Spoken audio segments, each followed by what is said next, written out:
సవర్ణ దీర్ఘ సంధి. ముందుగా అసలు సంధి అంటే ఏంటో చూద్దాం. సింపుల్గా చెప్పాలంటే రెండు పదాలు కలిసినప్పుడు వాటి మధ్య జరిగే ఒక కెమికల్ రియాక్షన్ లాంటిదన్నమాట. ఈ మార్పు వల్లే భాష వినడానికి చాలా సులభంగా ఒక ఫ్లోలో ఉంటుంది. ఈ నియమం పేరులోనే మనకు మొదటి క్లూ ఉంది. సవరణాలు. సవరణాలు అంటే ఒకే రకమైన అచ్చులు. అంటే మన నోట్లో ఒకే ప్రదేశం నుంచి పుట్టే అచ్చుల జతలనమాట.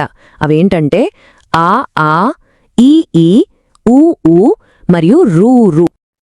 ఇక పేరులో రెండో భాగం దీర్ఘం.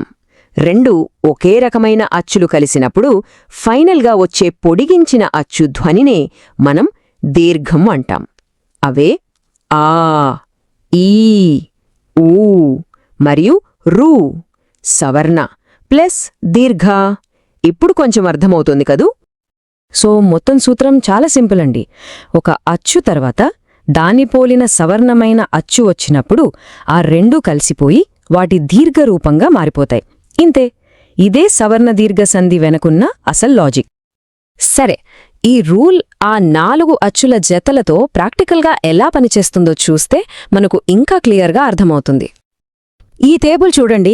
మొత్తం సూత్రం ఇక్కడే ఉంది. ఏ సవర్ణాలు కలిస్తే ఏ దీర్ఘం వస్తుందో ఇది మనకు చాలా స్పష్టంగా చూపిస్తుంది.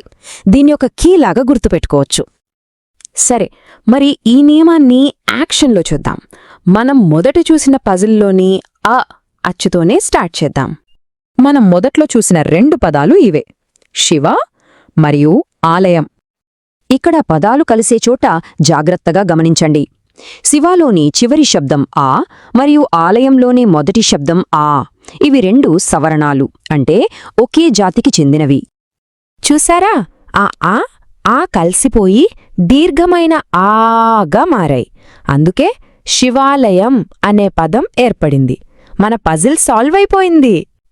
ఇప్పుడు ఇదే సూత్రం ఈ అచ్చుతో ఎలా పనిచేస్తుందో చూద్దాం. ఇక్కడ మన ఉదాహరణ ముని మరియు ఈశ్వరుడు. ఇక్కడ కూడా సేమ్ టు సేమ్. మునిలోని ఈ, ఈశ్వరుడులోని ఈతో కలిసింది. ఫలితం దీర్ఘమైన ఈ, అంటే మునీశ్వరుడు. చూసారా? అదే సూత్రం. ఇప్పుడు మూడో జత ఉ అచ్చువంతు. మన ఉదాహరణ భాను మరియు ఉదయం. ఇక్కడ కూడా అదే కథ. భానులోని ఊ, ఉదయంలోని ఊతో కలిసి దీర్ఘమైన ఊగా మారి భానుదయం అయింది. చాలా సులభం కదా?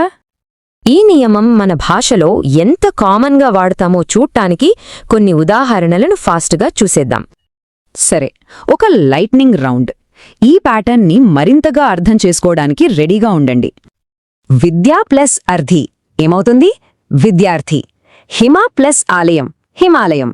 మహా ప్లస్ ఆనందం, మహానందం. అలాగే శత ప్లస్ అబ్ధి, శతాబ్ది. కావ్య ప్లస్ అమృతం, కావ్యామృతం. మరి రామ ప్లస్ ఆలయం, రామాలయం. లక్ష ప్లస్ అధికారి, లక్షాధికారి.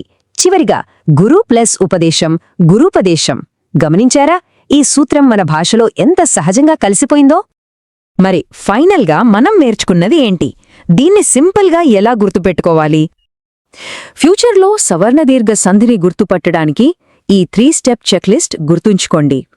ఫస్ట్, 2 పదాలు కలుస్తున్నాయా? సెకండ్, కలిసే అచ్చులు సవర్ణాలా? థర్డ్, వచ్చిన రిజల్ట్ వాటి దీర్ఘ రూపమేనా? ఈ 3 ప్రశ్నలకు అవును అని సమాధానం వస్తే అది ఖచ్చితంగా సవర్ణ దీర్ఘ సంధే. ఒక్కసారి ఆలోచించండి.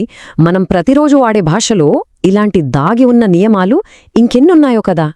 మన భాష వెనుకున్న ఇలాంటి అద్భుతాలను తెలుసుకోవడం అనేది నిజంగా ఒక ఆసక్తికరమైన ప్రయాణం లాంటిది. ఈ వీడియో మీకు నచ్చినట్లయితే లైక్ చేయండి, షేర్ చేయండి, కామెంట్ చేయండి. అలాగే మన ఛానల్ ని సబ్స్క్రైబ్ చేయండి. Thanks for watching.